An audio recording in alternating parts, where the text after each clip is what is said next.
One more time. So if you ever had a dream, If you ever had a dream thought about quitting, and you thought about quitting, don't. don't.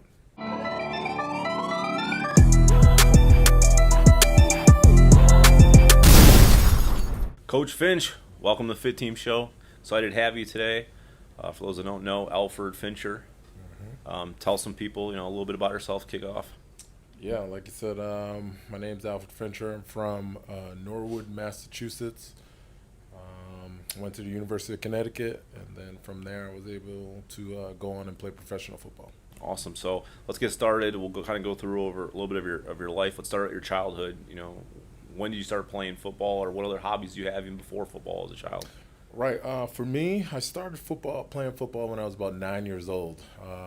Once I picked up a football, it's almost like I knew I was meant to do it. I can't really explain it to people. It's just like once I put on those pads, once I started playing, it's just something that I just knew I could do. And I was very comfortable with it. As I traveled up the ranks and stuff like that, I just continued to get better and better at it, and I just continued to love it for sure. Was there any other hobbies or sports you played before football, maybe before 9? Yeah, so when I was younger, I was just very active. I think the times have changed these days where you don't go outside as much, but we used to go outside and we used to just play tag. We used to play basketball. We used to play baseball. Believe it or not, growing up north, playing street hockey. I used to love street hockey, playing goalie, things like that. So I was just into all the sports and being active and trying to get into different things. And fortunate for me, I was decent at all of them. I just kind of stayed with football. So you talked about picking up that football for the first time. Tell us a little bit about that experience. Yeah, I mean, everybody's story is a little different. Mine was a good one. I mean, when I first picked up a football, literally my first game, I scored a touchdown on my first play, which is crazy, with one shoe to be. They gave me. I still remember the play. It was 36 slant. I got the ball. The guy tried to tackle me. He took off my shoe, and I just ran in. And then from there, I was like, "This is what I got to do, for sure." So it was good. So you're playing running back? Yeah, I was playing running back. I was Pop Warner. I started off playing running back. I think when you're younger and you're one of the more talented kids, you thought they put you at line or they put you at a skill position. They put me at running back, and they just said, "Go," and I did. So it was good. So you started Pop Warner. Then talk us through your progression into high school after that, or Yeah, so basically when I got into Pop Warner, the way it works in Massachusetts is there's teams. It goes from D to C to B to A, okay? And then you play high school from there. So for me, I started off on the D team, and then because of my growth, I went from D to B. I skipped over C because of my weight and my size. And then, believe it or not, I actually went from D to B, and then within that first year of B, I went to A, because I was growing fast, but I wasn't mature enough to handle A, so they brought me back down to B.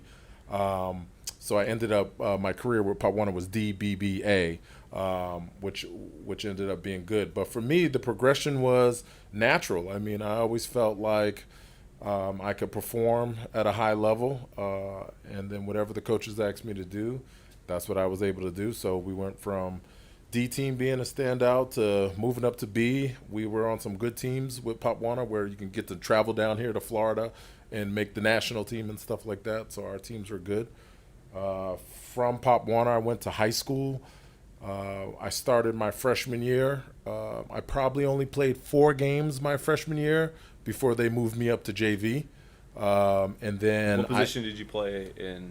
Okay, so when I was in Pop Warner, I was a running back, and then when I got to high school, I still stayed at running back with the freshman team. But when they moved me up to JV 4 games in, they moved me to wide receiver and safety, just because the guys were a little bit older at that time, and they had some experienced people, so they moved me to wide receiver and safety. And then I played 1 game of JV, and then they actually moved me up to varsity. Then when I was on varsity, I played the same thing, receiver and free safety. But my role was limited once I was a freshman on varsity, but I was able to get a few games in on varsity. So how'd that feel? It was exciting. It's one of those things where I don't even know how to explain it. I guess my ability was at that level, but you're still a young kid. So I was still nervous. I was definitely nervous inside. I definitely had my fear kicking in. I didn't let a lot of people see what I was going through because they saw me as a standout. So I tried to at least try to be that for them at the time. But I think that's a big thing. A lot of people don't realize what the athletes are is what you may see on the outside may not be what's going on in the inside. So take us through 10th, 11th, 12th grade. So for me, let's see. We get to freshman, we get to 10th grade. Once I was in 10th grade, I felt like I was pretty established. I felt like football was a serious thing for me. I wanted to get to college. The goal was always to get to college. In my family, nobody had gone to college. So this was the first and foremost goal to get to school. And for me, I was fortunate enough because in high school, my mom at the time was a single mom, and we were kind of struggling a little bit, so we were going to move to another town. My high school head coach was a good coach. He was well known. He had the ability to get some scholarships and things like that. So we had made the decision that I was going to live with my best friend at the time. That was probably my sophomore year. Live with him, and then see if I can go ahead and get that scholarship. So by the time I was a sophomore, I started to get good. I ended up staying in the town that I lived in, and things progressed exactly the way we thought they would. I went from my sophomore year being a standout to my junior year really becoming, big time in the state and things like that. And then my senior year, just being well known pretty much everywhere. And then a bunch of schools, probably every day at school, some university was coming and I was meeting with them so they can get a chance to look at me or offer me a scholarship. So throughout high school, what positions did you play? Same position? Yeah, so in high school, once I got older, once I was a sophomore basically, they let me play running back again, and I played free safety again. But to be honest, I probably played wherever they needed me. You know what I mean? I was one of the better people on the team. We actually had a really good football team, so I needed to just be a running back and a free safety. But wherever they needed me, that's where I could be. And that's kind of where I took it. Yeah. So about 10th grade is when you said you started getting serious. Yeah. So 10th grade, like I said, for me growing up, my older brother played football, so I kind of looked up to him. And when he was playing, he was talented. For sure, and then he had to go to the military, and then once I took up football and once I got to high school, it was just embedded in my head from him, like, we got to get to college. And we would always joke, and we joke to this day still. We would say it doesn't matter where we go, we can go to Otopeka State. It was just a made up school in our brain. It doesn't even exist, but we said as long as they're giving us a scholarship, we're going. And that was the goal. It was get your grades right, do the right things, play football as hard as you can, and let's get this scholarship. So let's talk about right after high school, how that played out. So for me, let's see. So when I was in high school, I had, like I said, I got a bunch of Division I AA offers. I got a couple Division I offers, and basically what it came down to for my decision making was a feel, the coaches. And that was it. And then the academics. My actually lead choice was Villanova. I wanted to go to University of Villanova because where things are different now, like all these kids getting scholarships now, it's about football. For me, it was about the academics. Like I wanted my degree so I can be the first in my family to get my degree. Football was the vessel that got me there, but it wasn't what I was really thinking of, you know what I mean? I was thinking just get to school, get that degree, go to Villanova. It's a good school. You're going to have some good contacts after that. But then when UConn came around, it did excite me from the football side because they were going Division I loved their linebacker coach. He's the one who would ultimately take me to the next level. But I loved their linebacker coach. And then when I had talked to Coach Etzel, UConn's coach at the time, and he's actually the coach there now. But when I had talked to Coach Etzel, he was the only coach that kept it real with me. I asked him a direct question. I said, Coach, how is it going to be when I get up here? Like, I know you're meant to wine and dine us this weekend, but how is it going to be when I get up here? And he just sat up in his chair. He looked at my mom and he said, I'm going to be hard as That's what he said, And he said, I'm not going to lie to you. It's going to be tough. It's going to be hard. But he said, if you work hard and you do the right things, you're going to get your degree and you're going to be a pretty good football player. And then at that time, he looked at my mom and said, this kid will probably be a captain one day on our team. And that was kind of my decision-making going to UConn, and that's what kind of led me there. Obviously, you respected him looking at you and telling you the truth. It's Yeah. not going to be easy because a lot of times, people tell you what you want to hear. Right. Let's talk a little bit about that. Yeah, I think there's different types of people out there, and the type of person I am is I like direct. I like the challenge. You know what I mean? Like, I understand that nothing's going to come easy. It's going to be a challenge, and I'm down for it. So when he sat up in his chair and he was like, it's going to be hard, and, it's going to be physical, it's going to be tough, I took that as a challenge. I didn't take that as, okay, maybe I should go somewhere softer or somewhere that's going to be easier. I said, you know what? Let me come in and be one of the guys that help turn this thing around. I like to build stuff. I like to fix things. I like to, to work as a team and be better. And I like to lead. So I took it as, you know what? Not only we got a leader that's got a vision, and I think I can be that next leader in line with him to help him with that vision. And go from there. So that excited me for sure. So the next step after that was? Wow. So I think every time you progress, there's going to be new challenges. I think that's important for everyone to understand. So Absolutely. Even going from Pop Warner to high school, from high school to college, you're presented with something new. So when I got to college, the new challenges were the mental aspect of it. So when you're younger and you're playing the sport, physically I was 6'2" in 8th grade. You know what I mean? So physically I was always ahead of the curve. I was able to get away with it from a football standpoint up into that level. But when you get to college, the mental game kicks in big time from all levels, whether it be dealing with the fans, whether it be dealing with coaches, whether it be dealing with your academics, whether it be dealing with your teammates, and then whether it be dealing with the game itself. The game is faster. There's way more things you need to learn in the game, so it gets harder. And then I would say last, the ability is the thing. Like these guys are talented. They're a lot stronger. They're a lot faster. So you start to deal with your own belief system. Can I even play at this level? Because it gets to that point. So the gap between high school and college is bigger between the gap between college and pro. You see what I'm saying? So when you get to college and you're 17 years old, that 20-year-old and that 21-year-old that gap is huge. You know what I mean? From a strength level and an ability level. So it takes a while to get adjusted. So for me, I just had to navigate my way through. So when I first got there, I said, you know what? I'm going to be who I am and see what that's going to be.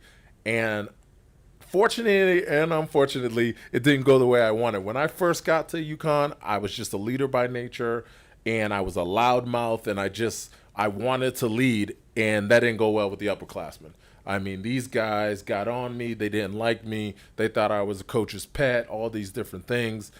And that's when I started to question myself a little bit. I said, wait a minute, like this ain't working how it used to work in high school and stuff like that. These guys are not responding.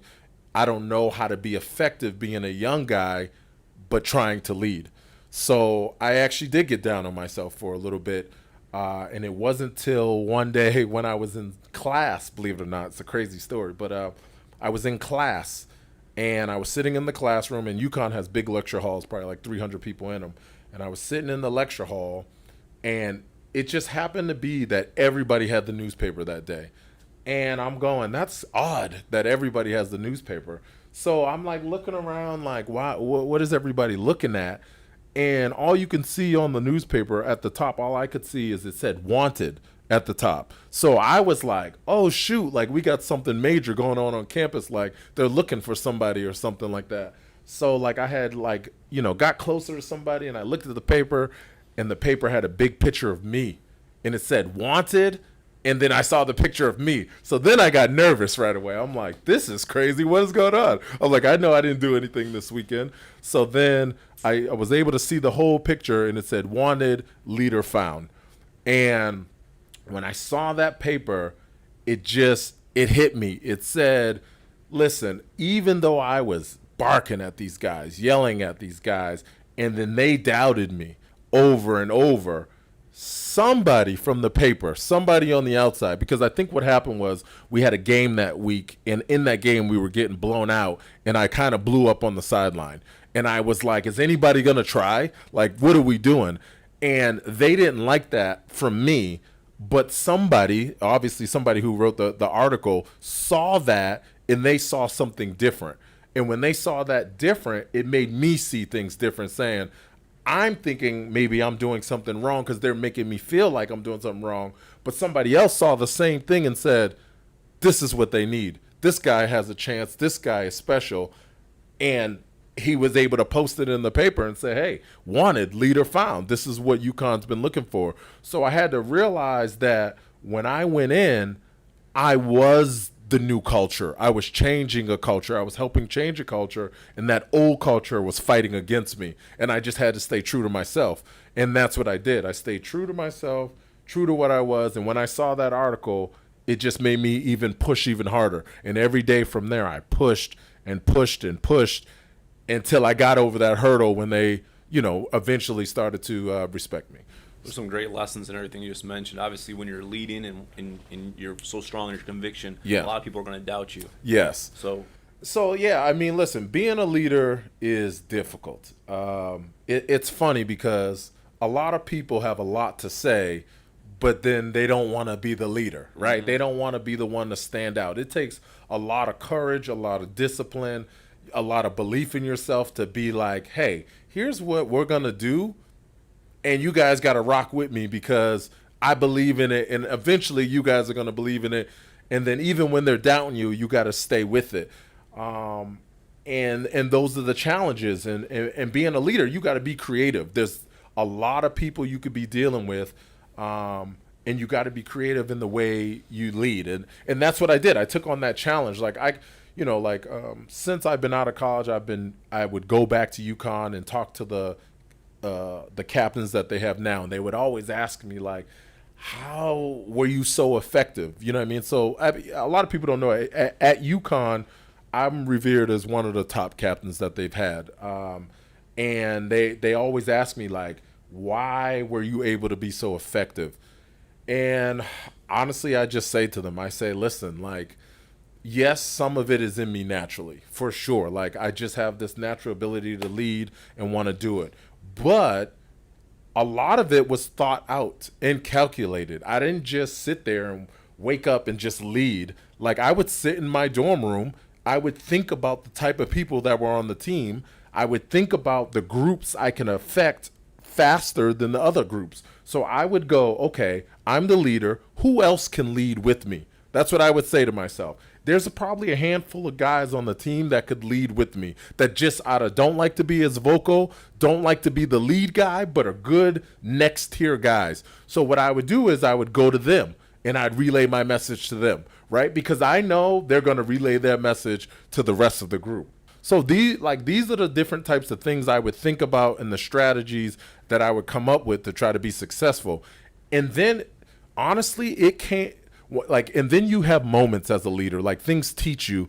I can look back to one day we were in the weight room, and every day you had to have the same shirt, shorts, and shoes on, right? And I would get on them every day, like, bro, why are you not wearing the right shirt? Why are you not wearing the right shorts?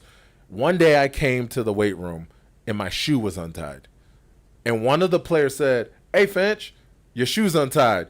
Can't have that now," right? And it was such a simple thing, but what it taught me was they're always watching. They're always paying attention. And the one day I don't do it is the one day I lose my voice. You see what I'm saying? Because how can I tell them to do something every day, and then the one day I don't do it, they were on me?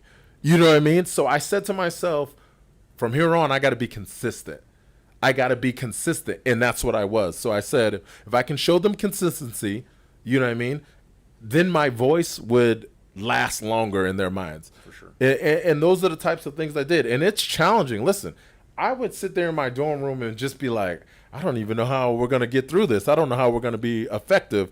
But you just always find ways to do it. You always got to constantly be finding ways to try to be effective when you're trying to lead a group, because it's definitely challenging for sure. Right. So. What other experiences in college you want to discuss? Oh man, I mean, I got a billion stories from college for sure. But I mean, I know we were talking about the leadership, the mindset. I know I kind of got into that a little bit. The mindset. So thinking about being good or being effective at something, and then you take it up a notch, and then all of a sudden you're not effective. Do you know the mind game you go through? You go through a challenge. Like, I just got a full scholarship, and then I get to this university, and I'm like on the bottom of the team. I'm not even that good. You see what I'm saying? So now I'm going, well, they gave me a scholarship for a reason, but I don't even feel good. I can't. There was a moment. So my sophomore year, we were playing Georgia Tech, right? We were playing Georgia Tech. They ran a run play. At this time, I was playing linebacker. I transitioned to playing linebacker. We were playing Georgia Tech. They ran a running play to the outside, and it's my job as a linebacker to go tackle them. On this play, I didn't even get blocked. Nobody came to touch me, nothing. I was able to freely go get this guy, and he literally ran right by me. And I remember after the game going, I don't even think I can play at this level. Honestly, I had to say that to myself. Like, I just got ran by like it was nothing, and I tried my hardest. And I said, I don't think I can do this. I don't think I can do it. But then that's where maybe my mindset is different. I did say that, but I didn't quit. What I did is go, why was I not fast enough? Did I take the right steps? Could I have learned the play faster? Can I get stronger? Things like that. So from that moment on, what I did was I said, I'm going to get better. I'm going to work out every day and get bigger, stronger, faster. And that's what I started to do. So as I worked out every day and got bigger, stronger, faster, and then I started to learn the game, I started to get faster. You see what I'm saying? And then as I got faster, I never had that moment again. And then what's ironic is my senior year, I was playing a game. I know all these games by heart. I was playing Temple. And then we were in the game. The first 7 plays of the game, I made the first 7 tackles. I came to the sideline, and I looked at my teammate, and I said, this is too easy. I said, this is too easy. I don't even want to play. That's what I said to him. So, but the irony in that is that at one moment I believed that I couldn't do it, but then I worked so hard that I had put myself on another level. And then that's when I knew I was ready for the NFL. Right, you had some challenges, some struggles. You evaluated what got you there. Yes. And started working to improve yourself. Yeah, so you got to remember when you hit certain levels, like I was a scholarship player for a reason. You got to remember why you were a scholarship player. Don't do what the other guys are trying to do, because that's not why you're there. You see what I'm saying? Like, I wasn't always the fastest. I wasn't always the biggest. Why was I effective? I was smart, right? I was smart. I was a leader. I was relentless. I'm going to give you everything I got. Then my other abilities started to pick up, and they all started to merge, and that's what made me effective. You see what I'm saying? If I had to, because when we got there was 3 or 4 other linebackers they recruited. These guys were way faster than me. And if I would have said, okay, I got to try to be faster than them, I was going to be ineffective. I just focused on what I did well, and then I minimized what I didn't do well. And that's what I always focused on. And that's why I was able to be successful and make it to the NFL. So when did you know you were going to the league, or when did you start to suspect? Okay, so this is a 2-part answer. So when I felt like I was able to go to the league was that in that Temple game. I literally was like, it felt like junior, right? No, so this is my senior year. Senior. Yeah, so as a junior, I felt like I was a good football player, but I didn't feel league ready. As a senior, at that game when we were playing Temple, it was so easy. the game was so slow for me that I said, I think I'm at a different point. Like I'm just recognizing stuff way faster. And when I would talk to my peers, they weren't understanding or they weren't recognizing it as fast as me. So I was going, okay, I'm on a different wavelength than them with that. Now, from a NFL standpoint, where it really kicked in was my fourth game my senior year. So fourth game my senior year, and this is a good life lesson for people too, is sometimes you're going to have opportunities that come up that are not for you, but you can create an opportunity through it. So let me give you the show. So my fourth game of my senior year, we played University of Pittsburgh. It was on national TV. Okay, Pittsburgh had Darrelle Revis. They had this offensive tackle, I think his name was William Petiti. We had our quarterback, Dan Orlowski, and then I think they had another receiver, all first-round type talents. Okay, there was tons of NFL scouts there. I wasn't even thinking they're coming for me. So we were in our warm-up line getting warmed up. This linebacker coach for the Bears is right next to us because you can see these guys got their hats on. You can see it kind of excites you, but I'm still not thinking they're for me. We get through the warm-up lines. I kind of walk past him, and he looks at me and he goes, "You better play your ass off tonight." And that was the first time in my mind I said, they might be here for me. Maybe, So we get into the game, and what's crazy is I don't think I made a play until the end of the first quarter.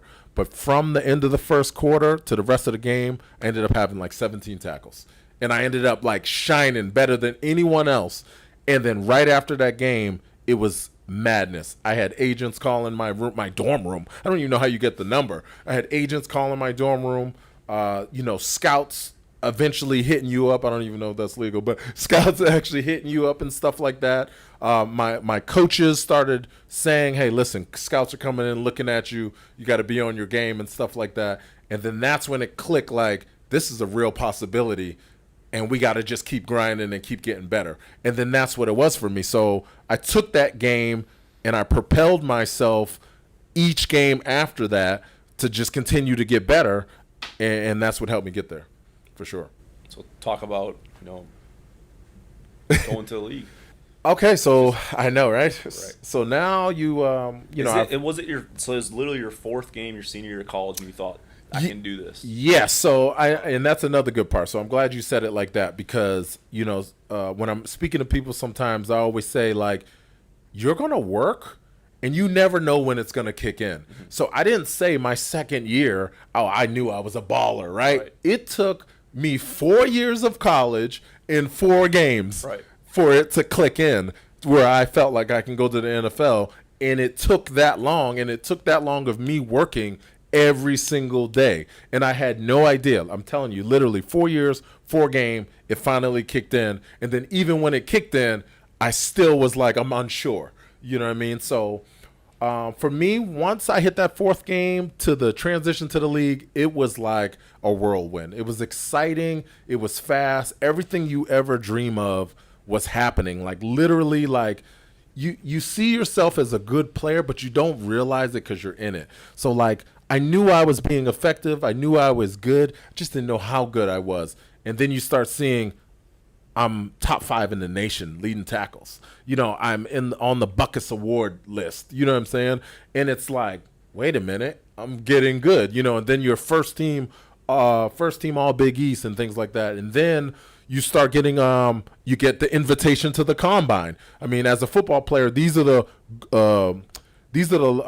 landmarks that you want to hit. You want to get the combine, you want to go to the Senior Bowl, and then you want to get drafted.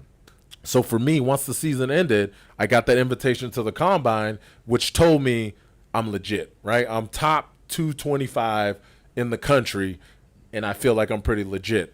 Then I got an invitation to the Senior Bowl. That told me I might be top 100.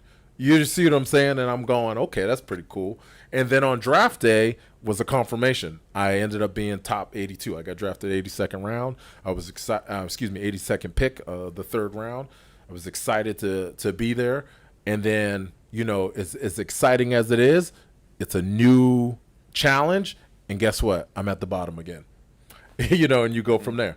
So, and that's kind of what it was. And then when I got to the league, it was the same type of issues. These guys are really good. You know what I'm saying? The mental game is really a struggle. Now you're adding in business.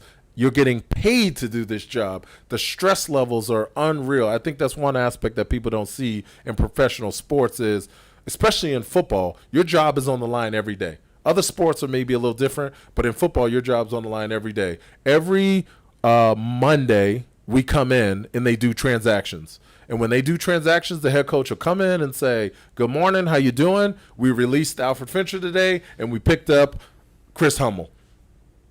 And then they keep it moving. That's every Monday. You see what I'm saying? And it's literally like that. And that's what people don't realize, that, you know, imagine going to work every day and you might lose your job the next day. And that's a different type of feeling, and you got to have a different level of focus for that. And I was able to do it for 4 years, and that was it. I love that you talked about, obviously every next level is going to be more focused, more determination, more work. So you talked about 4 years. Talk about a little bit what happened within those 4 years, and then maybe some reasons that you feel like you said that was it. That's obviously, there's tons of people that would trade places with you any day to go to the league. For sure. So like I said, I was able to just tell you a lot of years of positive things, but I can give you some negative things from the NFL. So when I made it to the NFL, it's the same process, right? You're at the bottom again. You got to start over. Where I failed in the NFL is I didn't make a new plan. So every step of the way, I always made a new plan. When I got to the NFL, I was excited to be there. Mm-hmm. I was excited to be there. It was a whirlwind, and I just couldn't keep up. So about time I got ready to keep up, it was just too late. Because I ended up getting drafted by the Saints, and my last year I played with the Washington Redskins. And when I got to Washington was the first year. It took me 4 years to go, okay, I understand the league. Now I'm ready to make this plan. But I was already on my way out. So I think the challenges are, like, I got to the pinnacle, and that was my main goal, and I didn't realize I need to make another goal. And that's the thing. Like, when you're trying to reach the pinnacle, you keep setting new goals at each benchmark. But when you reach the pinnacle, nobody even said you're somewhere else. Because I never even thought I was going to make it to the NFL. So how am I going to think about being an all-pro when I didn't even think I was going to make it? So it took me a second, but in that second, it was just too long. And that's how I ended up not being as successful in the NFL. Now, I did play 4 years. The league average at the time was 2.5, so I beat that. But honestly speaking, if I would have used the tools that I used along the way, I think I could have played at least 7. And so I lost 3 off of me not planning the way I should have planned. And that's a big life change right there. 3 years in the NFL, 3 years financially is a big difference. Maybe just expand on, obviously in life, just sharing your story. Yeah. You're planning to reach something. You accomplish that. You have to obviously set another goal. Yeah. And reach that. And in business and as an athlete, you're always moving forward. You're always growing, or else you're going back or dying. It's never just kind of standing still. It's either one or the other. Right. So I think the biggest thing where people probably fail at is, one, obviously you got to make a plan and a goal, but 2 is comfort, right? When you get comfortable, like when you're at your job, you know you're going to work every day and you're working and you're doing your job, but are you growing? Are you getting better? Where are you moving towards? And if you're not moving towards anything, what are you really doing? You know what I'm saying? And I think those are the challenges that you got to always keep pushing. And that's something for me that I've always been. And in most of my relationships, people can feel it. I'm always pushing because I'm always pushing to be better. It's to the point where people even say to me, like, Finch, is anything good enough? And I'm like, yeah, it's good enough, but we got to keep it going, and it's something that I got embedded in me. So there's pros and cons to it, but the pros of it is you're always growing. You're always getting better. There's always areas where you can continue to get better. Even if you think what you're doing is being successful, there's somewhere in that business or whatever you're focused on that can get better. You know what I mean? Or you can get someone else better. Right. So there's all different types of things. And that's what I think a leadership trait. Yes. Obviously that you have and other leaders have is they're always looking to get better at something. And like you said, always helping to make other people better.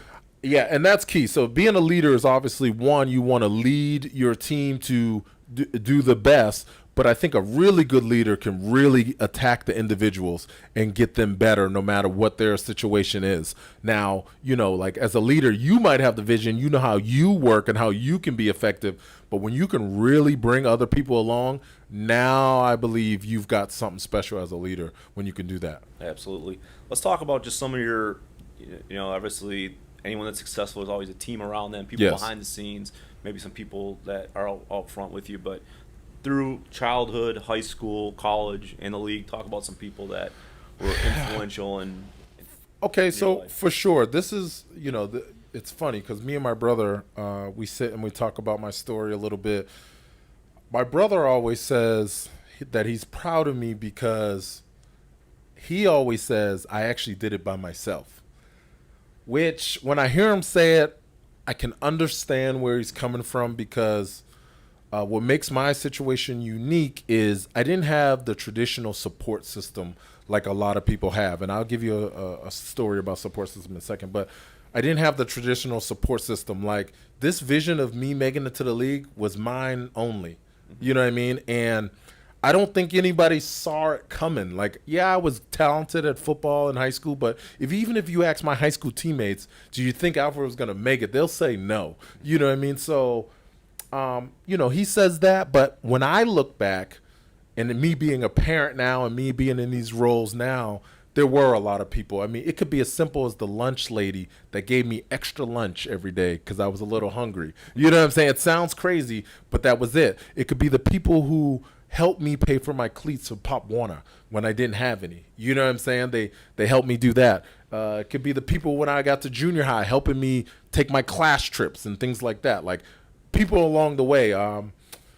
Like I said, it is unique. Like when I look back, like I said, because a lot of it I did do alone.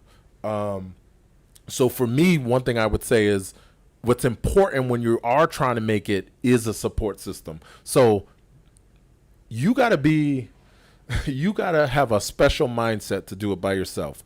And I wouldn't recommend that to everybody. It takes a toll on you. So my boy, his name's Lance Moore. We played together in the Saints. And me and Lance talk all the time. We're still brothers to this day. And it's funny because we both have our stories, but in his story, I am part of his support system. So I'm able to see the difference when you have two similar stories, but one has a support system and one doesn't, what it looks like. And I encourage people to find those people around you that you can trust, that are going to help you make the right decisions, that are not going to tell you what you want to hear, that are going to tell you the hard things, and then to help support you in those ways. And that's where all my failures have been Lance's successes.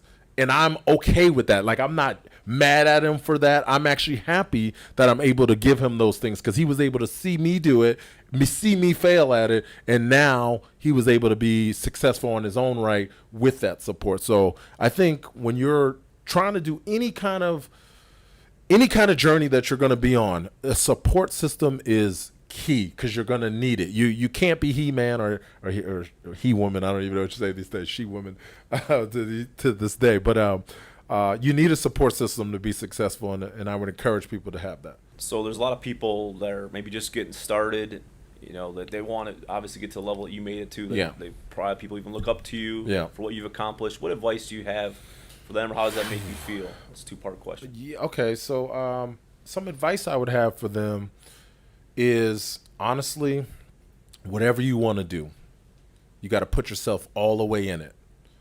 And you got to have constant belief in yourself that you can do it, but also understand when you need to pivot, if that makes sense. Like, you got to know that you may be in the right space that you want to do it. You may not be doing it the right way. You got to know when to pivot, right? So this road that you're going to be on, it's not straight. There's turns everywhere. There's roadblocks everywhere. The road is bumpy.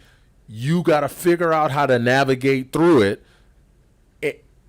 and then you'll be successful. So that would be some of the advice is just keep pushing no matter what, and just keep constantly evaluating yourself at each point. You know what I mean? So you're understanding what's going on, because you could be working, but the question is, are you working and are you being effective? Are you getting results? And you at every point you need results. And if you're not getting results, you got to change up your plan. All right. And what was the other part of that question? You said, how does that feel to have people look up to you? And that part of it is, I think it's pretty cool, because I think at the end of the day, a lot of people want the same things, and some people don't know how to get there. So one thing I know I took for me was I would have people come and talk to me when I was younger and things like that, and they would just say, work hard, Finch, work hard, work hard. And I'd be like, okay, I got it. But I'd be like, how did you do it? So the fact that people can look up to me now and I'm able to tell them how, I think that's important, because that's what people want. They want to know how, so I can give them some tips and tools to be able to be effective that fit them, though, because my how is going to be different from your how. So moving through challenges is part of it. Life happens to us all, and just kind of keep moving forward. You've had you talked about professional challenges. Yes. What's some personal challenges you've had to overcome? And I know even recently you've right. had. So what's unique about all these challenges when you're being successful, obviously as an entrepreneur, or for me in football, there's life going on. Life is still moving, so you're going to have a bunch of different challenges through that. If I could start when I was younger. So, we talked about football and me when I was younger. Those were the successes, but I didn't explain to you that my dad was on drugs the whole time. You know what I'm saying? And the challenges of that my mom was struggling the whole time financially, and the things we had to get through, those hurdles of figuring out, where we're going to eat and stuff like that. Now, later on in my life, there's always more challenges. I just had some recent challenges where, my daughter's mother just passed away. So I've been trying to build my business for a few years now, at personal training and things like that. And now I have this situation where I've just become a full-time dad. And now I got to make adjustments. So now I ask myself, do I give up my career for my daughter, or what do we do? Life's going to keep moving. I can't just stop. I got to figure it out. So just like anything else, what do? I basically said to myself, hey, just do what you've been doing. Stick to who you are. Get yourself situated, get your situation with your daughter settled, and then from there, figure out how to be successful. You know what I mean? There's people out there that are willing to help you. So what I've learned from my last chapter to this one is I have a support system now. So now I can have that support system help me in the challenges that I may have becoming a single dad now, which will allow me space in my business to be able to grow. And then I got to have the balance to be able to go back and forth. So these are the type of things you have to go through. It's a challenge. Everybody's struggling. Like, I'm not looking for people to feel bad because somebody else has their own issue that's happening. It's about how you can navigate through them and become successful. So final words, anything you want to say for people that are listening or watching, anything else you want someone to know about you? Oh, wow. Final words. I mean, I would just say this. It's funny because right now, currently, I'm working, doing some things with my brother. My brother has his own business, and he's at the beginning stages. So this is something that's been a good feeling for me, is watching him grow, because I'm watching this journey and I'm watching these ups and downs. I'm watching the breakdowns that he's having, but he's just hit some big key moments for himself and for his company. And I think his go-to line is like, if you've ever had a dream and you thought about quitting, don't. And that's what I would say to you guys. If you ever have a dream and you think about quitting, don't. Just keep pushing, keep moving, and it'll all work itself out. One more time. So if you ever had a dream. If you ever had a dream. Thought about quitting. And you thought about quitting. Don't. Don't. Awesome. Thank you. Thank you. Appreciate it. Appreciate you being on.